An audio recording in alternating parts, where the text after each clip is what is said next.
فلا تطع المکذبین، از اخلاق بالا این است که تو پیروی نکنی از انسانهایی که دروغ میگویند و تکذیب میکنن دعوت انبیای الهی رو و شبیه نشی به اونها خودت رو شبیه نکن. ودوا لو تدهن فیدهنون، آنها دوست دارند تا تو نرمش بکنی و آنها نرمش بکنن. آنها دوست دارند تا تو کوتاه بیایی از برخی از اعتقادات خودت، برخی از احکام شریعت خودت. کفار این صلاح اونهاست. ودوا لو تدهن فیدهنون، دوست دارن تو کوتاه بیای از اعتقادت، از باورت، از التزامت به دین، از حجاب، از احکام شریعت، از آنچه که در دین توست، از سنت ها، تا اونها هم بگن ما در مراودات سیاسی خود با شما، ما در تعامل خود با شما، ما هم کوتاه میایم. وقتی که کافری از اعتقاد و باورش و یا هر چی که به او باورمنده یا قانون خودش کوتاه بیاد، مقداری از باطل خودش کوتاه آمده و ضرری نکرده. اما وقتی مسلمانی کوتاه آمد، مسلمان با این کوتاه آمدن تمام آنچه که داشته رو از دست داده است. نباید کوتاه بیاد مسلمان کوتاه نخواهد آمد. ادخلوا فی السلم کافة، اسلام فرموده است در اسلام همه تن داخل بشید، همه جانبه باید داخل بشید. مشرکین میخواهند که تو کوتاه بیایی تا آنها هم کوتاه بیایند و میگفتن مقداری ما عبادت میکنیم خدای تو رو، تو هم مقدار عبادت کن خدای ما رو و با هم کنار خواهیم آمد. ولا تطع کل حلاف مهین، اطاعت نکن، فرمان بردار اینها نباش و هم نشین اونها نشو و مثل اونها نباش.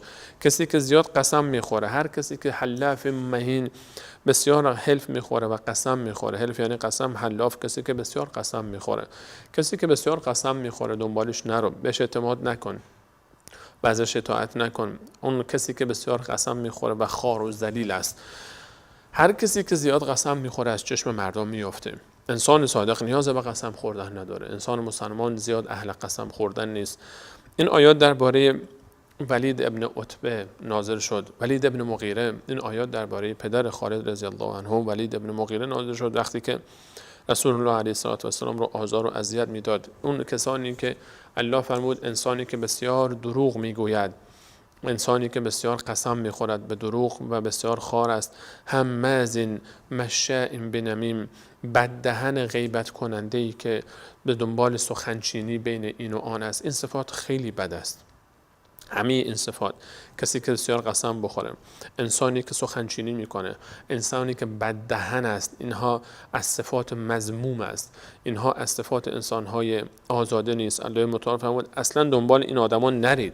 آدمی که زیاد قسم میخوره، آدمی که بددهنه، آدمی که سخنچینی میکنه، مناع للخیر، کسی که جلوی خیر رو میگیره، معتد اثیم، گناه پیشه‌ای که متعدی میکنه و تجاوز میکنه به دیگران، به دست دراز میکنه به حق دیگران، مال دیگران، آبروی دیگران، ناموس دیگران. این صفات رو دور بریزید.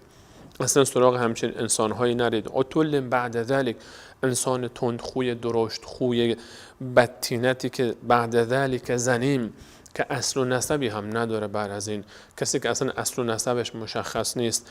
ان کان ذا مال و بنین، همه این کارها رو میکنه به خاطر چی؟ به خاطر اینکه مال داره و فرزند داره. مالش و فرزندش او رو واداشته به این صفات بد کمچین انسانی بشه.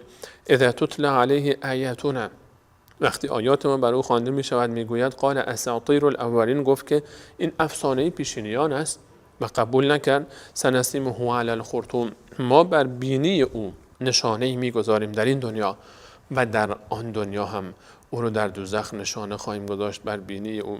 کنایه از این است که این انسان عذاب خواهد شد در دوزخ و در همین دنیا هم این انسان همین گونه شد و زخمی بر بینی او بود که تا آخر زمان حیاتش در دنیا و قبل از هلاکتش داشت و در بعد از این که هلاکت شد به دوزخ رفت.